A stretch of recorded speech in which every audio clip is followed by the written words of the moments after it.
안녕하세요. 참았던 이야기들입니다. 구독과 좋아요 부탁드려요. 미영아, 나 더는 못하겠어.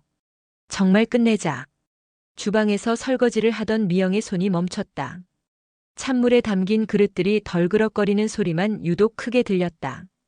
거실에서 들려오는 남편 준혁의 목소리는 7년 만에 처음 듣는 단호함이었다. 여보, 갑자기 무슨? 갑자기가 아니야. 나는 이미 2년 전부터 생각해왔어. 우리는 더 이상 부부가 아니야. 그냥 같은 집에 사는 남남일 뿐이지. 미영은 거품이 낀 손을 앞치마에 닦으며 거실로 나왔다. 소파에 앉은 준혁의 옆모습이 낯설게 느껴졌다. 언제부터였을까 이 남자가 이렇게 차갑게 변한 게. 아이들은? 친정에 있잖아. 일부러 보낸 거야. 우리 얘기 들으면 안 되니까. 미영의 가슴이 철렁 내려앉았다. 계획적이었구나.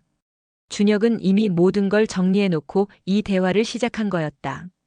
7년 전 28살의 미영과 30살의 준혁이 처음 만난 곳은 회사 동료의 소개팅 자리였다. 미영은 그날을 아직도 선명하게 기억한다. 준혁이 입은 회색 니트 스웨터, 카페 창가로 들어오는 따스한 오후 햇살, 그리고 그의 조심스러운 첫마디. 안녕하세요, 김준혁입니다. 긴장해서 손이 떨리네요. 솔직한 고백에 미영은 웃음이 터졌다. 보통 남자들은 자신감 넘치는 척하기 바쁜데 이 사람은 달랐다. 순수하고 진실했다. 저도 떨려요. 이런 자리가 처음이라서요. 그날 이후 두 사람은 매주 만났다. 준혁은 중소기업에서 영업을 담당하는 평범한 회사원이었고 미영은 작은 광고 회사에서 디자이너로 일했다. 특별할 것 없는 평범한 연인이었지만 함께 있을 때만큼은 세상에서 가장 특별한 사람이 된 기분이었다. 데이트 비용은 늘 준혁이 냈다. 미영이 더치페이를 제안해도 준혁은 완고했다. 남자가 여자한테 돈 받으면 안 되죠. 제가 벌어서 제가 쓰는 건데 뭐. 요즘은 그런 거 안 따져요. 저도 일해서 번 돈 있는데. 그래도 안 돼요. 나중에 결혼해도 저 혼자 벌어서 살 거예요. 당신은 그냥 편하게 집에서 아이들 키우면서 살면 되거든요. 그때의 준혁은 정말 자신만만했다. 영업 성과도 좋았고 회사에서도 인정받는 분위기였다. 미영은 그런 준혁이 든든했다. 자상하면서도 남자다운 면이 있어서 마음이 편했다. 교제 2년 만에 두 사람은 결혼했다. 미영이 30, 준혁이 32이 되던 해봄이었다. 벚꽃이 흩날리는 웨딩홀에서 미영은 생각했다. 이 사람과 함께라면 평범하지만 행복한 가정을 꾸릴 수 있을 거야. 신혼집은 전세로 구한 작은 아파트였다. 방 2개에 거실 하나, 주방과 화장실이 딸린 평범한 구조였다. 미영은 결혼과 동시에 회사를 그만뒀다. 준혁의 고집 때문이었다. 신혼인데 신부가 밖에서 일하면 안 되죠. 집안일도 배워야 하고 빨리 아기도 가져야 하는데. 미영은 아쉬웠지만 준혁의 뜻을 따랐다. 사랑하는 사람을 위해서라면 뭐든 할 수 있을 것 같았다. 결혼 첫 해는 정말 행복했다. 매일 아침 준혁을 위해 도시락을 싸주고 저녁에는 맛있는 반찬을 만들어 기다렸다. 준혁도 일찍 들어와서 미영과 대화하는 시간을 가졌다. 주말에는 함께 시장을 보고 영화도 보러 갔다. 여보, 고마워. 당신 만난 게 내 인생 최고의 행운이야. 준혁이 미영을 안으며 속삭이던 그 말들이 아직도 귓가에 맴돈다. 그때는 정말 행복했는데 언제부터 이렇게 변한 걸까? 결혼 1년 후 미영은 임신했다. 첫째 아이를 가진 기쁨은 컸지만 동시에 경제적 부담도 시작됐다. 준혁의 월급만으로는 점점 빠듯해졌다. 여보, 내가 다시 일을 할까? 임신 초기니까 아직은 괜찮을 것 같은데. 안 돼. 임신한 몸으로 무슨 일을 해. 내가 더 열심히 벌면 돼. 준혁은 단호했다. 미영도 더 이상 말하지 않았다. 남편이 자존심을 세우는 것 같아서 굳이 상처 주고 싶지 않았다. 하지만 현실은 만만치 않았다. 아기용품을 사야 했고 산부인과 비용도 만만치 않았다. 게다가 전세 계약이 만료되면서 집주인이 보증금을 올려달라고 했다. 2천만 원을 더 내래 아니면 나가라고 하고. 2천만 원을 어디서 구해와. 대출 받아야겠네. 준혁의 얼굴이 어두워졌다. 결혼 전에는 이런 걱정을 해본 적이 없었는데 갑자기 현실의 벽이 높게 느껴졌다. 대출을 받아서 집 문제는 해결했지만 매달 나가는 이자가 부담이었다. 준혁은 야근을 더 많이 했고 주말 아르바이트도 시작했다. 여보, 너무 무리하지 마. 몸이 상하면 어떡해. 무리해서라도 돈을 벌어야지. 아이 낳으면 돈이 더 많이 들어갈 텐데. 준혁의 표정에서 여유가 사라졌다. 예전처럼 미영과 대화할 시간도 줄어들었다. 집에 오면 씻고 바로 잠들거나 TV만 보며 멍하니 앉아 있었다. 임신 6개월쯤 되었을 때였다. 미영이 입덧이 심해서 며칠 동안 제대로 요리를 못했다. 준혁이 퇴근해서 집에 왔는데 밥상이 차려지지 않았다. 밥은? 미안해, 오늘 너무 속이 안 좋아서. 라면이라도 끓여줄게. 라면? 매일 밖에서 일하고 들어와서 라면 먹으라고. 준혁의 목소리가 날카로워졌다. 미영은 당황했다. 준혁이 자신에게 이런 식으로 말한 적이 없었기 때문이다. 미안해, 내가 몸이 안 좋아서. 몸이 안 좋다고 집안일을 안 하면 어떡해. 나는 아픈데도 회사 나가서 일하는데. 그 말에 미영의 마음이 상했다. 임신으로 힘든 몸을 끌고 집안일을 하는 것도 쉽지 않은데 남편이 이해해주지 못한다는 게 서러웠다. 알았어. 앞으로 주의할게. 미영은 그저 고개만 끄덕였다. 남편도 스트레스가 많으니까 이해해야 한다고 스스로를 달랬다. 그날 밤 준혁은 미영에게 사과했다. 미안해. 내가 너무했지. 스트레스 받는다고 당신한테 화낸 건 잘못됐어. 괜찮아. 나도 좀 더 신경 쓸게. 하지만 그날의 일로 미영은 처음으로 남편에 대한 실망을 느꼈다. 사소한 균열이었지만 그것이 시작이었다. 첫째 아들 민준이가 태어났을 때 준혁은 정말 좋아했다. 병원에서 갓 태어난 아이를 보며 눈물을 글썽이던 그의 모습을 미영은 아직도 기억한다. 우리 아들이야. 정말 예쁘다. 고생했어, 여보. 그 순간만큼은 모든 걱정이 사라지는 것 같았다. 이 아이를 위해서라면 뭐든 할 수 있을 것 같았다. 하지만 현실은 달랐다. 육아는 생각보다 훨씬 힘들었다. 밤낮 없이 우는 아이 때문에 미영은 제대로 잠을 잘 수 없었다. 수유와 기저귀 갈아주기, 목욕시키기까지 하루 종일 아이에게 매달려야 했다. 준혁은 직장일로 바빠서 육아를 도와줄 여유가 없었다. 아니, 여유가 없다기보다는 육아는 엄마의 몫이라고 생각하는 것 같았다. 여보, 밤에 좀 도와줄 수 있어? 너무 피곤해서. 나도 내일 일 나가야 하는데 밤에 못 자면 어떡해. 당신은 집에 있으니까 낮에 쉬면 되잖아. 미영은 할 말이 없었다. 정말 낮에 쉴 수 있었다면 좋겠지만 아이는 낮에도 울고 보채고 끊임없이 관심을 요구했다. 육아맘들이 집에 있다고 해서 쉬는 게 아니라는 걸 준혁은 이해하지 못했다. 민준이가 돌이 지나서 조금 손이 덜 갈 무렵 미영은 다시 임신했다. 피임에 실패한 것이었다. 또 임신이래. 뭐? 벌써? 준혁의 첫 반응은 기쁨이 아니라 당황이었다. 경제적으로도 빠듯한데 아이가 또 생기면 어떻게 감당할지 걱정이 앞섰다. 어떡하지? 돈도 부족한데. 그래도 생긴 걸 어떻게 해? 낳아야지. 미영도 솔직히 부담스러웠다. 민준이 육아도 힘든데 아이가 하나 더 생기면 정말 감당이 될까 싶었다. 하지만 이미 생긴 생명을 포기할 수는 없었다. 둘째 딸 지은이가 태어나고 나서 집안은 완전히 전쟁터가 되었다. 두 아이를 동시에 돌보는 것은 미영에게 너무나 벅찬 일이었다. 밤에는 지은이 수유 때문에 잠을 못 자고 낮에는 민준이가 떼를 써서 정신이 없었다. 엄마 배고파. 엄마 놀아줘. 응, 잠깐만. 지은이 기저귀만 갈아주고. 싫어. 지금 당장. 민준이는 동생이 생긴 후로 엄마의 관심을 독차지하지 못한다는 것에 불만이 많았다. 질투심 때문에 더 떼를 쓰고 말을 듣지 않았다. 미영은 점점 지쳐갔다. 하루 종일 아이들에게 매달려서 자신만의 시간이라고는 1분도 없었다. 화장실 가는 것도 밥 먹는 것도 아이들 눈치를 봐가며 해야 했다. 더 힘든 것은 남편과의 대화가 점점 줄어들었다는 점이었다. 준혁이 퇴근해서 집에 와도 미영은 아이들 돌보기에 바빴고 준혁도 직장 스트레스로 지쳐서 일찍 잠들곤 했다. 여보, 오늘 민준이가 처음으로 혼자 걸었어. 못 봐서 아쉽다. 아, 그래. 피곤하니까 내일 얘기하자. 남편은 아이들의 성장 과정에도 별로 관심을 보이지 않았다. 일하느라 바쁘다는 이유였지만 미영에게는 서운함으로 다가왔다. 아이들이 조금씩 자라면서 경제적 부담은 더욱 커졌다.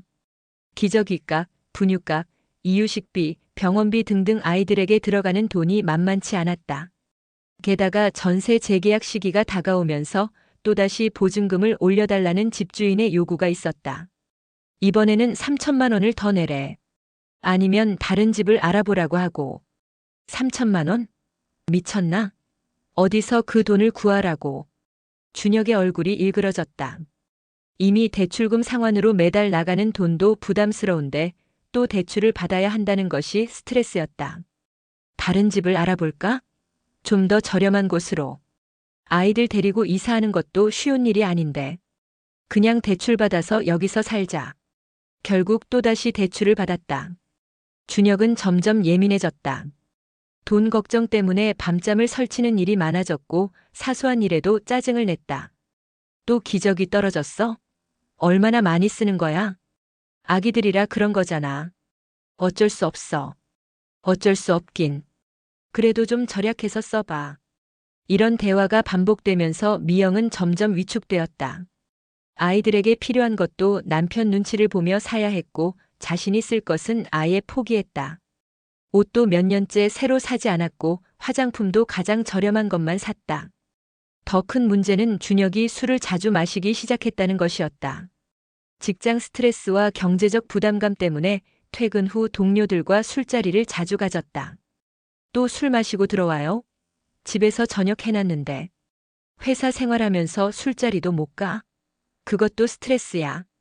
그래도 아이들이 아빠 기다리고 있었는데.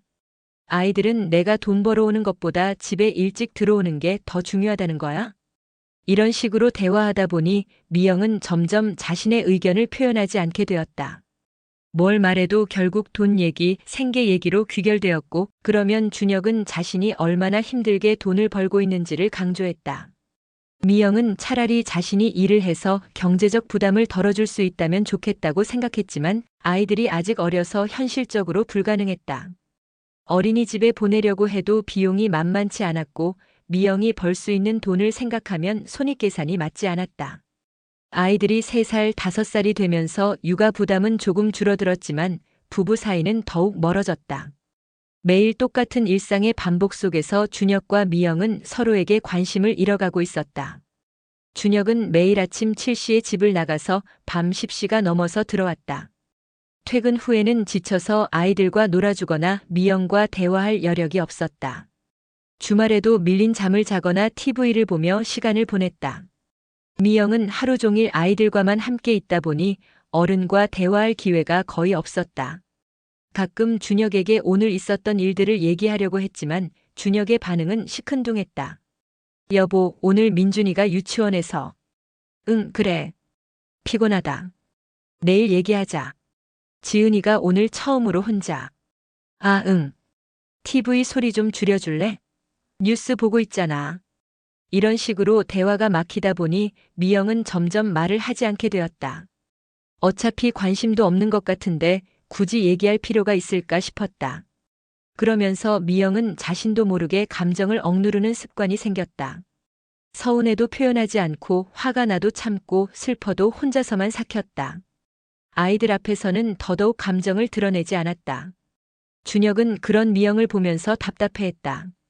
당신 요즘 왜 그래? 맨날 무표정이고 대화도 안 하고. 별일 없어. 그냥 좀 피곤해서. 피곤한 건 나도 마찬가지야. 그래도 표현은 해야 하는 거 아니야? 웃어도 줘야 하고 힘들면 힘들다고 말도 해야 하고. 뭘 표현해? 말해봐야 달라지는 것도 없는데. 그런 식으로 말하면 대화가 안 되잖아. 미영은 말하고 싶은 게 많았다. 하루 종일 아이들 돌보느라 지친다는 것, 어른과 대화하고 싶다는 것, 가끔은 혼자만의 시간이 필요하다는 것, 남편이 좀 더 육아에 참여해줬으면 좋겠다는 것. 하지만 그 모든 것들을 표현하면 결국 그럼 내가 일을 안 하고 집에 있을까? 라는 대답이 돌아올 게 뻔했다. 그래서 미영은 그냥 입을 다물었다. 말해봐야 소용없다면 차라리 조용히 참는 게 낫겠다고 생각했다. 이런 악순환이 계속되면서 두 사람 사이의 거리는 점점 멀어졌다. 같은 집에 살고 있지만 마치 남남처럼 느껴졌다. 결혼 5년째 되던 해 미영은 충격적인 사실을 알게 되었다. 준혁이 직장 동료와 바람을 피우고 있다는 것이었다. 발견은 우연이었다. 준혁의 핸드폰에 문자 메시지가 와서 미영이 대신 확인했는데 그 내용이 보통의 동료 관계로는 설명되지 않는 것이었다. 오늘도 수고했어요. 내일 점심 같이 먹어요.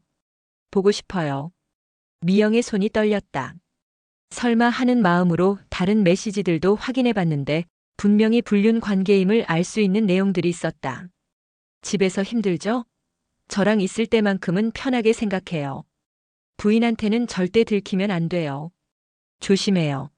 미영은 그 자리에서 주저앉고 싶었다. 머리가 하얘지면서 아무 생각이 나지 않았다. 이럴 거라고는 상상도 못했다. 준혁이 퇴근해서 집에 왔을 때 미영은 핸드폰을 들고 그 앞에 서 있었다. 이게 뭐예요? 준혁의 얼굴이 순간 굳어졌다. 들켰다는 것을 직감한 것 같았다. 미영아, 그게. 대답하세요. 이게 뭐냐고요. 잠깐 일단 앉아서 얘기하자. 앉아서 얘기할 게 뭐가 있어요? 바람 피우고 있었던 거죠? 준혁은 한참 동안 말없이 서 있었다. 변명할 수도 없고 부인할 수도 없는 상황이었다. 미안해. 그 한마디로 모든 것이 확인되었다. 미영은 그 순간 온몸에 힘이 빠지는 것을 느꼈다. 언제부터였어? 6개월 정도. 6개월? 6개월 동안 나를 속이고 있었던 거야? 미영의 목소리가 떨렸다. 분노보다는 배신감이 더 컸다. 자신이 힘들게 집을 지키고 있는 동안 남편은 다른 여자와 시간을 보내고 있었던 것이다. 왜? 내가 뭘 잘못했길래? 당신 잘못은 없어. 내가 잘못한 거야. 그럼 왜 했어? 왜? 준혁은 대답하지 못했다. 사실 명확한 이유가 있었던 것도 아니었다. 직장에서 만난 여자가 자신에게 관심을 보였고 집에서의 무료함과 스트레스를 달래주는 것 같아서 시작된 일이었다. 그 사람과는 끝낼게. 정말 미안해. 끝낸다고? 그렇게 쉽게? 정말로 끝낼게. 다시는 만나지 않을 거야. 준혁이 외도를 끝내겠다고 약속했지만 미영의 마음속 상처는 쉽게 아물지 않았다. 매일 밤 잠들기 전 남편이 다른 여자와 함께 보낸 그 6개월을 생각하면 가슴이 답답해졌다. 정말 끝낸 거야? 연락도 안 해? 그래, 정말이야. 폰도 확인해봐. 준혁은 자신의 핸드폰을 미영에게 건네며 말했다. 하지만 미영은 받지 않았다. 감시하며 살고 싶지 않았기 때문이다. 확인하고 싶지 않아. 그런 식으로 살고 싶지 않거든. 그럼 믿어줘. 정말 다시는 그런 일 없을 거야. 미영은 믿으려고 애썼다. 가정을 지키기 위해서 아이들을 위해서라도 이 위기를 넘겨야 한다고 생각했다. 하지만 마음이 쉽게 따라주지 않았다.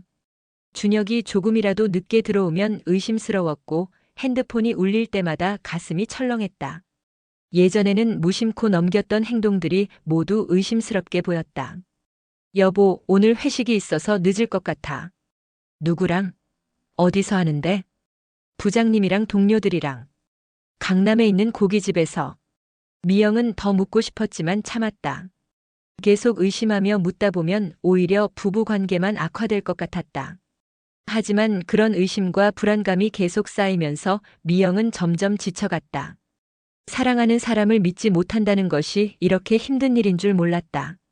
외도 사건 이후 준혁은 나름대로 미영에게 잘해주려고 노력했다. 일찍 들어오려고 했고 아이들과도 더 많은 시간을 보내려고 했다.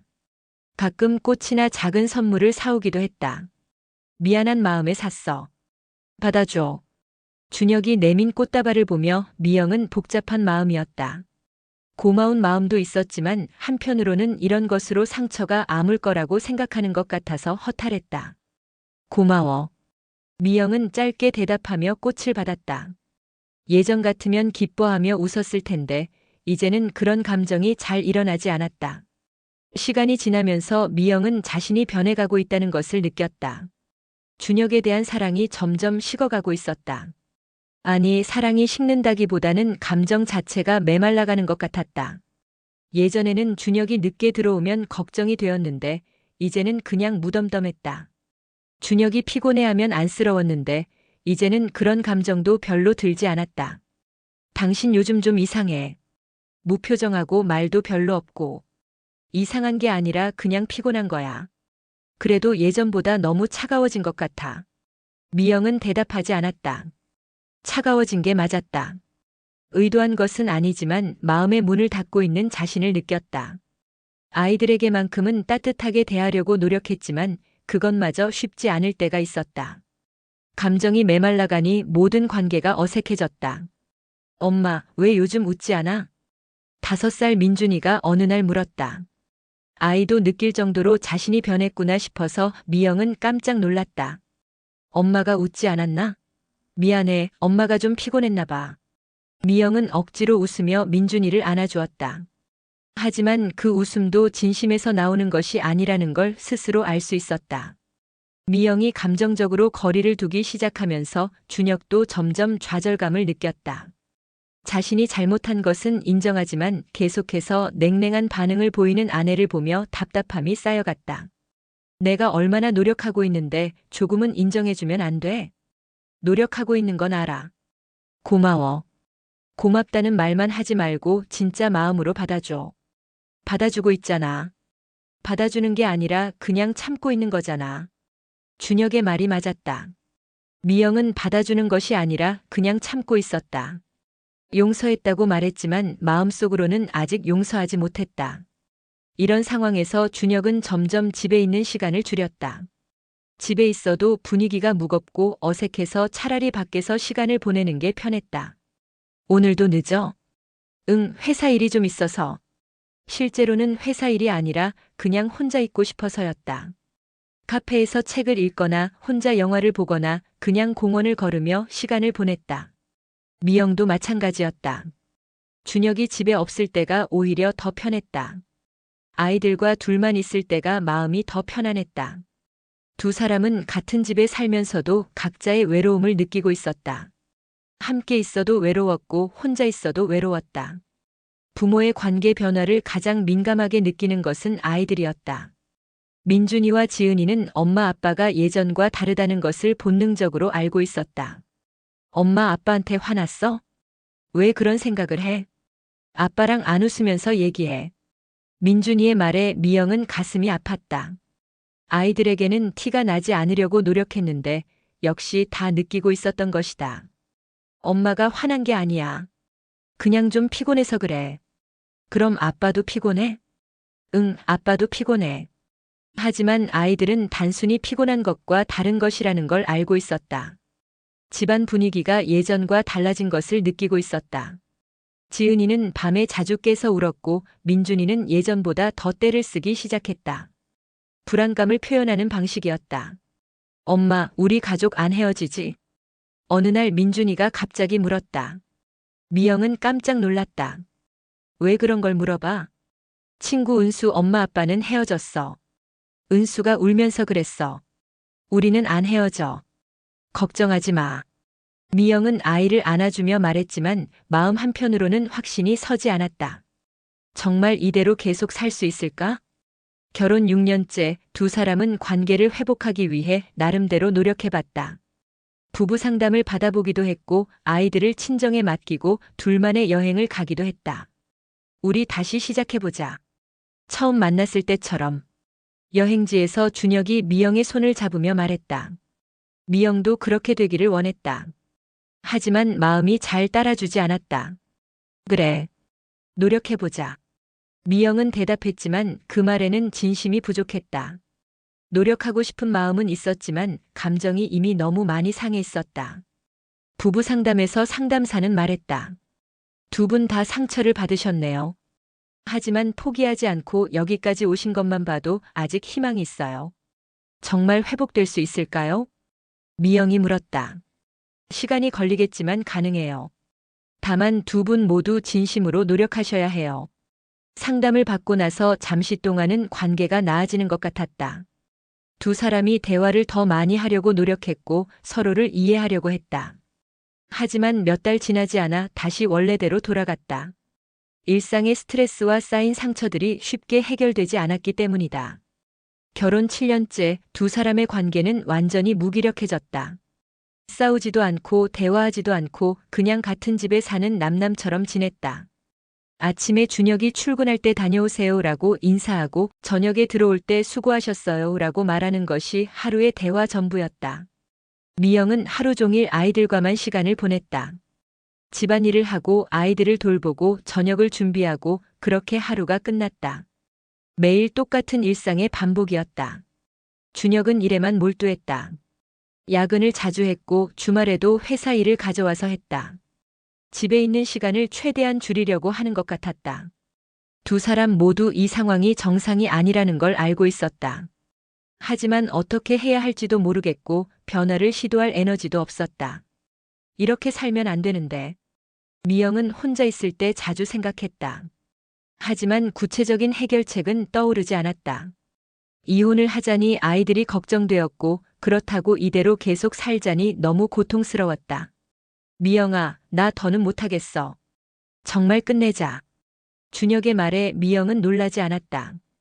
언젠가는 이런 말이 나올 거라고 예상하고 있었기 때문이다. 아이들은 어떻게? 아이들은 우리가 잘 키워야지. 이혼해도 부모는 부모잖아. 정말 끝내고 싶어? 다시 한 번 더 생각해봐. 미영이 물었지만 사실 자신도 마음속으로는 이미 답을 정하고 있었다. 7년 동안 지켜온 결혼이었지만 더 이상 의미를 찾기 어려웠다. 당신은 어때? 정말 이대로 계속 살 수 있어? 준혁의 질문에 미영은 한참 생각했다. 정직하게 대답하면 그럴 수 없었다. 이미 부부로서의 감정은 사라진 지 오래였다. 나도 힘들어. 이렇게 사는 게 아이들한테도 좋지 않을 것 같아. 두 사람은 그날 밤 오랫동안 이야기했다. 7년 만에 가장 진솔한 대화였다. 서로에 대한 원망도 있었고 미안함도 있었고 아쉬움도 있었다. 우리 처음에는 정말 사랑했잖아. 맞아. 그때는 정말 행복했는데. 언제부터 이렇게 된 걸까? 잘 모르겠어. 조금씩 변해온 것 같아. 아침이 되어서야 두 사람은 결론을 내렸다. 이혼하기로 했다. 아이들을 위해서라도 더 이상 상처 주는 관계를 유지할 수는 없었다. 아이들한테는 어떻게 얘기할까? 천천히 상처받지 않게 얘기해야겠어. 미영은 창밖을 바라보았다. 새벽 햇살이 조용히 들어오고 있었다. 7년간의 결혼 생활이 끝나는 순간이었다. 슬프기도 했지만 한편으로는 새로운 시작에 대한 기대감도 있었다. 이제 각자의 길을 걸어가야 했다. 실패한 결혼이었을지도 모르지만 그 안에서 배운 것들도 많았다. 사랑의 소중함도 소통의 중요성도 그리고 자신의 행복을 포기해서는 안 된다는 것도. 준혁과 미영의 이야기는 여기서 끝났지만 각자의 새로운 이야기는 이제 시작이었다. 아이들과 함께 더 건강하고 행복한 삶을 만들어가야 했다. 비록 함께는 아니지만 각자의 자리에서 최선을 다해 살아가야 했다. 7년의 침묵 끝에 내린 선택. 그것은 끝이면서 동시에 새로운 시작이었다.